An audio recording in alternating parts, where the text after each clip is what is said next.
aos nossos estudos de solo, né? Hoje a gente vai estudar um pouquinho então entre a página 44 e 46 da apostila, ok? Então tá aí o título para vocês conseguirem acompanhar por lá, né? Uma vez que a apostila traz informações mais detalhadas, né, do que às vezes a gente fala aqui. Então o tema de hoje é o uso dos solos e os deslizamentos de terra, tá? Então a gente vai continuar falando da utilização desse solo, para que esse solo é tão importante para a humanidade, né? E a gente vai falar um pouquinho então de alguns problemas associados, né, ao uso irregular desse solo. Então, eu coloquei uma frase para vocês, né? Brasil não sofre grandes catástrofes geológicas. Esse assunto é um assunto que dá um monte de pergunta, porque é um assunto que vocês gostam quando a gente fala de vulcão e terremoto, né? É um assunto que vocês têm muita curiosidade, é um assunto realmente legal para se conversar. Só que assim, o Brasil ele não tem grandes catástrofes geológicas, né? A gente tem sim alguns de pequena magnitude, uma vez que a gente está próximo, né, relativamente próximo à Cordilheira dos Andes aqui, que é uma área tectônica bem instável, né? Mas a gente não sofre grandes problemas. Por quê? O território brasileiro, está ao centro de uma placa tectônica, né? Então imagina um bloco rochoso e a gente está bem ao centro dele. Quem que vai sofrer problemas nas placas tectônicas? Aqueles países que estão nas bordas, né? Uma vez que lembra lá quando a gente estudou placas convergentes, divergentes, transformantes, né? Umas se encostam, umas se separam, umas passam lateralmente sobre as outras. Então é nesses encontros que elas têm que vai causar grandes problemas geológicos aqui pra gente. O território brasileiro, como está na placa sul-americana e a gente está bem ao centro dessa placa, a gente não tem grandes problemas geológicos, né? Uma vez que a gente sente alguns tremores de pequena magnitude, né? E algumas coisas associadas assim, mas nada muito significativo, graças a Deus, né? Então, olha lá.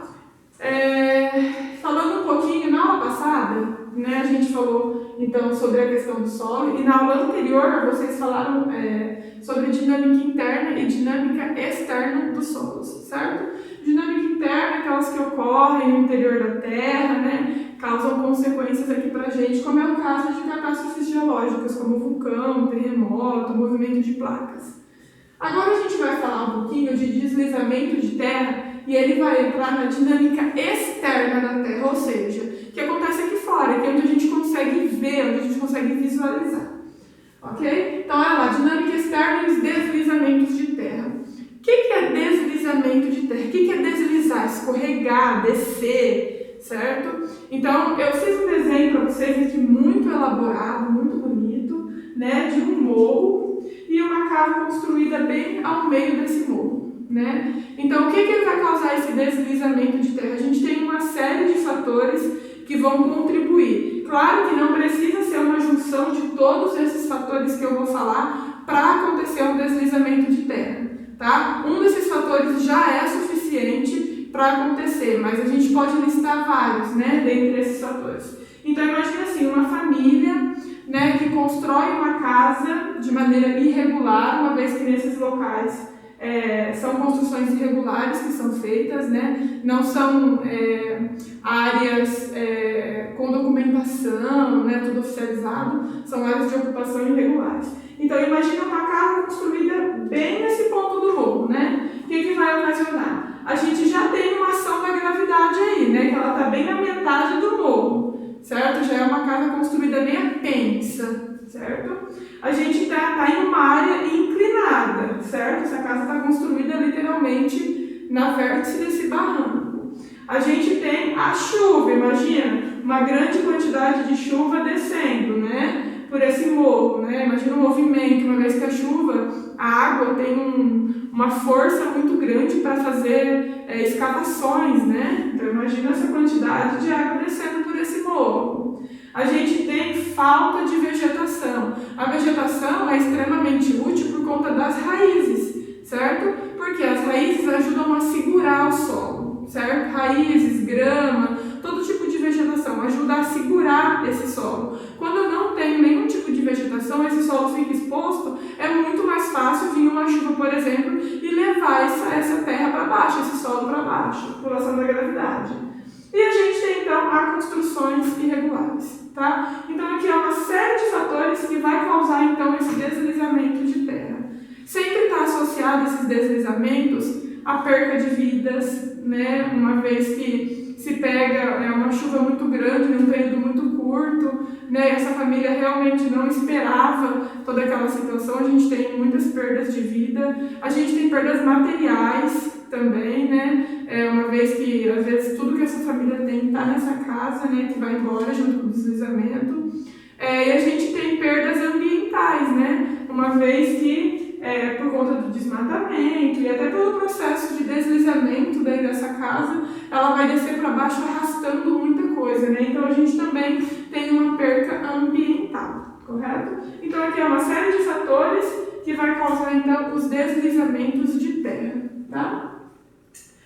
Só para a gente finalizar, esse assunto aqui, das áreas de karst, é um textinho bem legal que traz nessas páginas desse assunto que a gente está vendo agora, que vocês poderiam ler em casa com um pouquinho mais de calma, né? É um textinho um pouquinho mais detalhado e é um assunto bem interessante, eu acredito que vocês vão gostar. Fala um pouquinho aqui, eu resumi ele nessa frase aqui, daí a gente consegue explicar, né? O que é uma área de karst? Uso desordenado de águas subterrâneas faz com que a oscilação do volume de água cause desgaste na rocha, deixando-a pouco resistente. Então vamos pensar em uma região, correto? Estou pensando numa região onde tem casas em cima, tem prédios, tem cidades.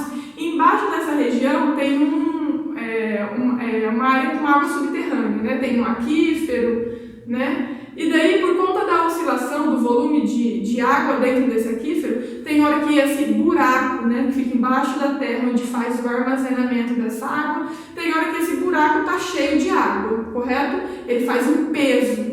Tem hora que, por conta da falta dessa água, ele está bem baixo e fica sobrando aquele espaço vago. Essa oscilação de alta e cheia, né, dessa água subterrânea, desse aquífero, por exemplo, faz com que o terreno na parte de cima ele fique mais friável, quebradiço. Por quê? Porque essa oscilação fica causando desgaste desse solo, fazendo com que muitas vezes parte desse solo de cima chegue a desbarrancar, fazendo um grande buraco, certo? Na região de Ponta Grossa tem, claro que ele recebe outro nome, mas tem características parecidas, né?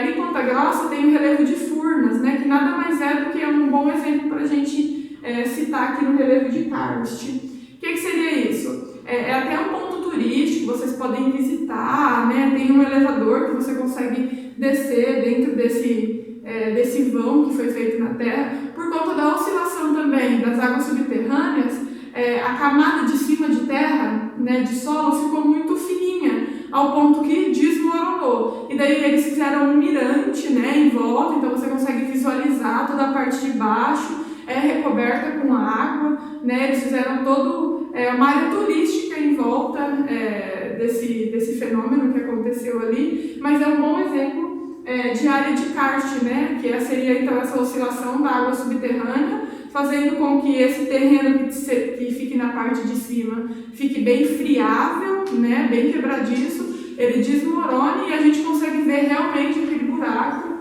né, extremamente grande. Então tem um textinho na apostila de vocês sobre isso daí, que vai tratar mais detalhados e tem algumas fotos que eu acho legal vocês verem, beleza? Então é isso para a aula de hoje, muito obrigada!